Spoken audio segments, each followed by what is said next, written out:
તારીખ 21 જુલાઈ આજનો દિન મહિમા ગુજરાતીમાં લખનાર વિશ્વકવિ ઉમાશંકર જોશી. કવિતા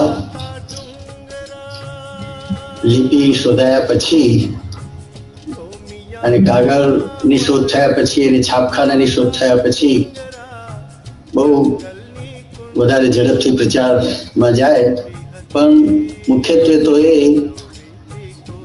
કંઠ દ્વારા રજૂ થાય અને કાન દ્વારા ગ્રહણ થાય.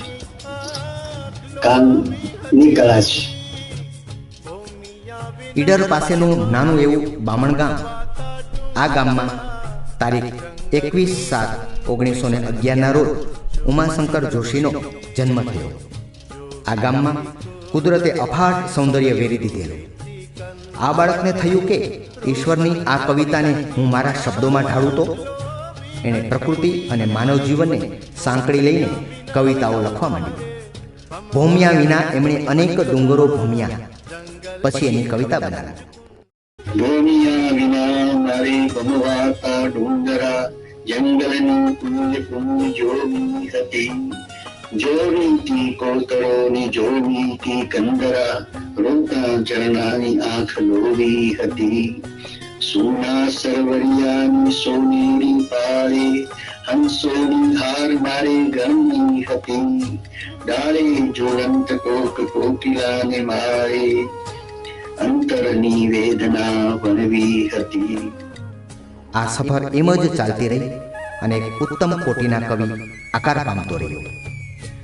ઉમાશંકર જોશી એમનું નામ. અભ્યાસ દરમિયાન ગુજરાત વિદ્યાપીઠના વાતાવરણનો અને કાકા સાહેબના અંતેવાસી થવાનો એમને લાભ મળ્યો. નખી સરોવર પર શરદ પૂર્ણિમા એ તેમનું પ્રથમ કાવ્ય અને વિશ્વ શાંતિ એ તેમનો પ્રથમ કાવ્ય સંગ્રહ.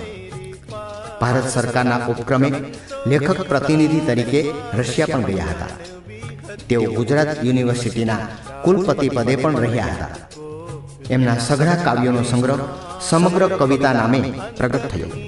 ઉપરાંત સાપના ભારા જેવા નાટકો, વિસામોલ જેવા નવલિકા સંગ્રહો, ઉઘાડી બારી જેવા નિબંધ સંગ્રહો અને પારકા જણિયા જેવી નવલકથાઓ તેમણે ગુજરાતી સાહિત્યને ભેટ ધરી છે. ઉમાશંકરે કવિતાના કેમેરાને કેટલાક વિવિધ એંગલે ગોઠવ્યો હતો. વ્યક્તિ મટીને બનવું વિશ્વ માનવી કહેનારા ઉમાશંકરે આત્માના ખંડેર પણ લખ્યું.